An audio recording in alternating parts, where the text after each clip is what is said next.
9장까지의 말씀입니다. 그 중에서 이 시간 함께 살펴볼 말씀은 사무엘상 13장 8절부터 15절까지의 말씀입니다. 사무엘상 13장 8절부터 15절까지의 말씀, 저희 한 절씩 교독하신 후에 마지막 절은 함께 읽도록 하겠습니다. 제가 먼저 읽겠습니다. 사울은 사무엘이 정한 기한대로 이레 동안을 기다렸으나 사무엘이 길갈로 오지 아니하매 백성이 사울에게서 흩어지는지라.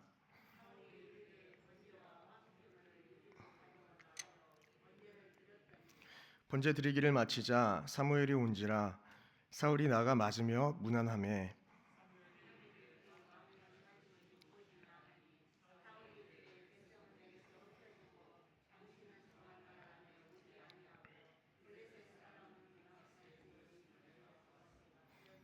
이에 내가 이르기를 블레셋 사람들이 나를 치러 길갈로 내려오겠거늘 내가 여호와께 은혜를 간구하지 못하였다 하고 부득이하여 번제를 드렸나이다 하니라.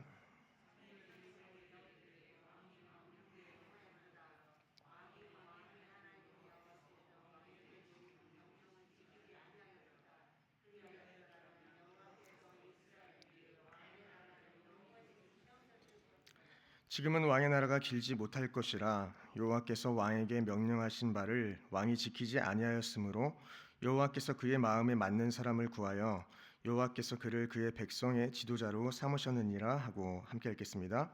사무엘이 일어나 길갈에서 떠나 베냐민 기브아로 올라가니라. 사울이 자기와 함께한 백성의 수를 세어보니 600명 가량이라. 아멘.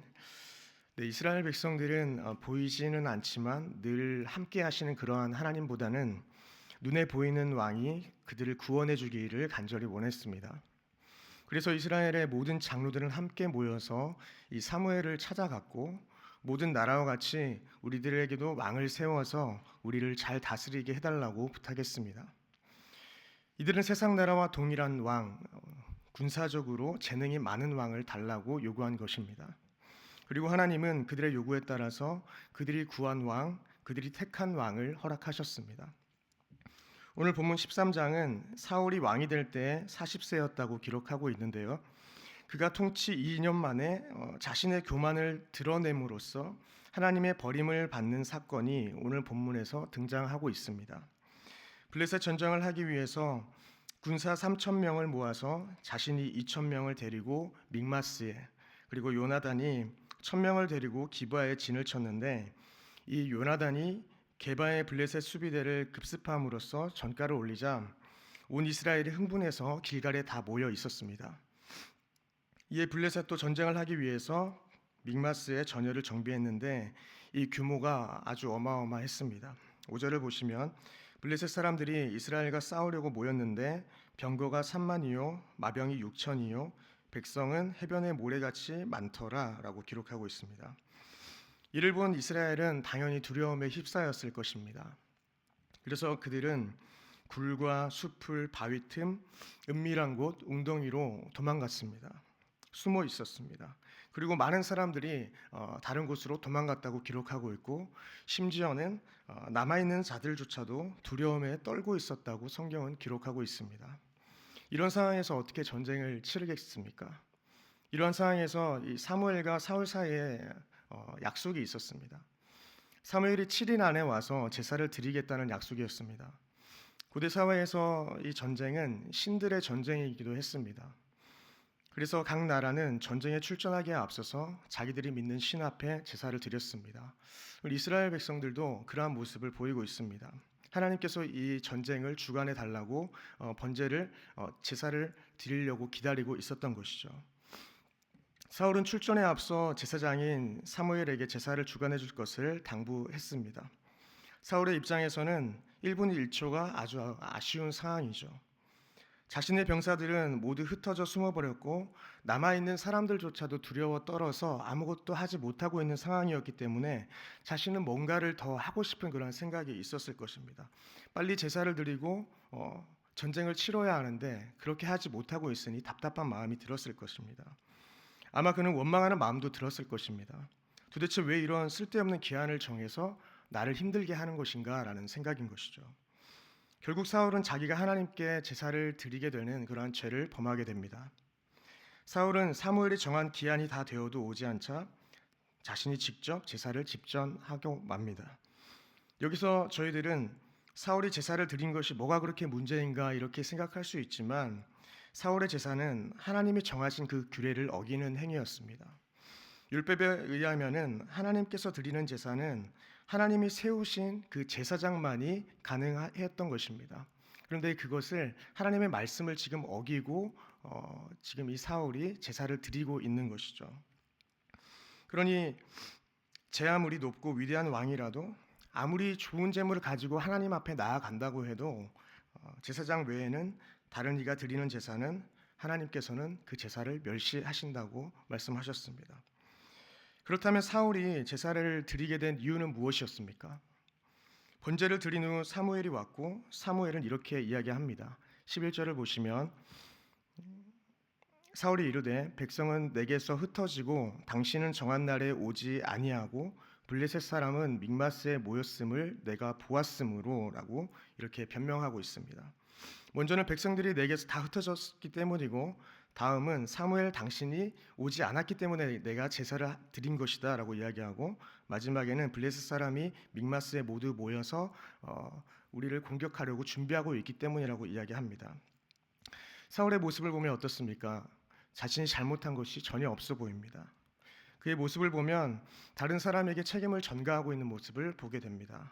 자신의 상황이 위급하여서 또한 어쩔 수 없었다고 변명하고 있습니다.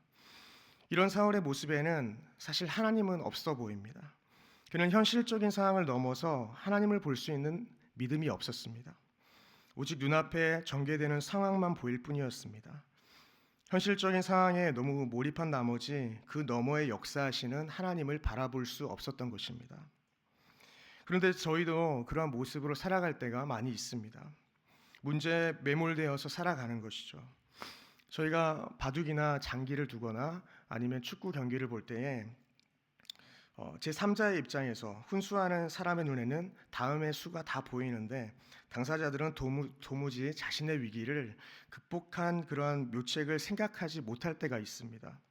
이처럼 우리도 당면한 문제에만 저희가 매몰되어 집착하고 있을 때에는 전능하신 하나님을 바라볼 수 있는 넓은 시야를 잃어버리게 됨을 저희도 경험하게 됩니다.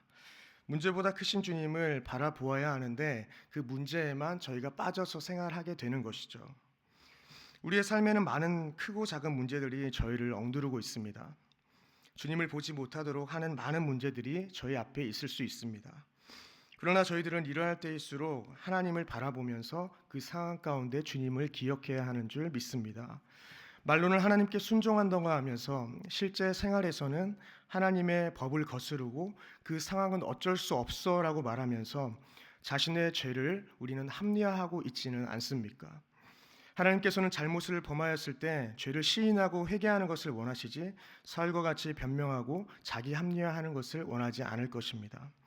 12절을 보시면 이렇게 사울은 변명하고 있습니다. 블레셋 사람들이 나를 치러 길갈로 내려오겠거늘 내가 여호와께 은혜를 간구하지 못하였다 하고 부득이하여 번제를 드렸나이다 라고 하는지라. 사실 사울은 이 사건에서만 변명한 것이 아닙니다. 15절을 보시면 사울이 이르되 그것은 무리가 아말렉 사람에게서 끌어온 것인데 백성이 당신의 하나님 여호와에게 제사하려 하여 양들과 소들 중에서 가장 좋은 것을 남김이요 그 외의 것은 우리가 진멸하였나이다 하는지라. 이렇게 기록하고 있습니다. 이 15절이 아니라 15장에 있는 내용입니다. 15장 15절을 보시면 하나님은 아말렉을 쳐서 그들의 모든 소유를 남기지 말고 진멸하라고 이렇게 말씀하셨는데 사울은 아말렉을 진멸하라는 그 하나님의 명령을 어기고 가장 좋은 것, 기름진 것, 그리고 자신의 눈에 보기에 좋아 보이는 것들을 다 모든 것을 남기고 다 진멸하지 않았다고 기록합니다. 사실 이것을 성경은 불순종이라고 이야기하고 있습니다. 하나님은 이 사건 이후에 사울을 버리십니다. 그리고 사울을 왕으로 세운 것을 후회하신다고까지 기록하고 있습니다. 여기서 이제 후회한다고 할 때에 이 사용된 나함이라는 히브리어는 사람에게 사용할 때는 그냥 후회로 우리가 번역하여서 이해할 수 있지만 하나님께 사용될 때는 뭔가 실수한 것 같은 그러한 느낌이 아니라 단순히 인간이 후회하는 것과 같은 느낌을 주는 것이 아니라 깊은 슬픔을 의미하고 있습니다. 주님께서 이 일로 인하여서 매우 마음 아파하시고 슬퍼하셨다는 것을 잘 보여주고 있습니다. 그래서 오늘 본문 전체에 우리에게 주는 교훈은 사실 하나님께 순종하라는 것입니다. 13절을 보시면 사무엘이 사울에게 이르되 왕이 망령되이 행하였도다. 왕이 왕의 하나님 여호와께서 왕에게 내리신 명령을 지키지 아니하였도다라고 기록합니다. 하나님의 명령을 지키지 않은 것이 사울의 문제였습니다. 그래서 하나님은 그의 마음에 맞는 사람을 백성의 지도자로 이미 삼으셨다는 것입니다. 사람은 누구나 실수를 합니다. 죄를 범하고 살아갈 수밖에 없습니다. 그러나 저희들은 그 죄 앞에, 그 죄된 모습 앞에 그 이후의 모습이 더 중요해 보입니다. 사울은 자신의 실수와 잘못을 인정하지 못했습니다. 자신의 잘못을 변명하고 그 상황 때문에 어쩔 수 없었다고 합리화합니다. 사실 이것이 저와 여러분들의 모습이기도 합니다. 내가 잘못한 것이 있으면서도 나의 잘못을 아주 잘 포장해서 상황이 그래서 어쩔 수 없었다고 이야기합니다. 그리고 그 사람이 나에게 그렇게 대하지 않았다면 나도 그러지 않을 것이라고 그 상황에 대해서 사람들에게 장황하게 설명하고 변명합니다. 그리고 그 사람의 잘못도 있어라고 다른 사람 탓으로 돌리기도 합니다. 그러나 하나님의 마음에 맞는 다윗은 어떠한 삶을 살았습니까? 자기의 죄를 솔직히 인정하고 죄를 자복하고 회개하였습니다. 하나님은 이러한 태도를 원하십니다. 우리가 범죄했을지라도 솔직히 주님 앞에 솔직한 심정으로 상한 마음으로 나아가서 자백하고 용서를 빌기를 원하시는 것이죠. 저와 여러분 모두 나의 죄를 남의 탓으로 돌리거나 변명으로 일관하는 어리석은 모습이 없기를 소망합니다. 모든 문제는 과거에 저희가 많이 이야기했던 내 탓이요라고 생각하시고 내가 그렇게 잘못하지 않은 것 같을 때에도 그래도 내가 더 잘했으면 이러한 일이 없었을 텐데라고 생각하시면서 다시 한번 내 탓으로 돌리면서 하나님 앞에 그 죄악들을 잘 해결하시고 관계의 문제 속에서 있는 우리의 죄악들도 잘 해결하는 저와 여러분들의 삶이 되었으면 좋겠습니다. 사랑하는 성도 여러분, 저희가 하나님의 말씀을 범해도 되는 때는 없습니다. 상황이 아무리 급박해도 하나님의 말씀을 넘어서지 말아야 합니다. 내가 제사를 드릴 수 있지만 주님께서 제사장에게 그 일을 맡기신 것이니 잠잠해야 하고 기다려야 하고 인내해야 되는 줄 믿습니다. 그리고 혹여나 내가 실수했을 때 하나님의 맞는 사람과 같이 주님 앞에 회개하는 저희들의 모습이 있어야 할 것입니다. 변명이나 장황한 상황 설명이 아니라 주님 앞에 전심으로 회개하고 자복하는 마음인 것입니다. 오늘 말씀에서 가장 중요한 것은 주님께서 말씀하신 것은 나의 상황과 환경이 어떠하든지 인내하며 기다리고 순종하라는 것입니다.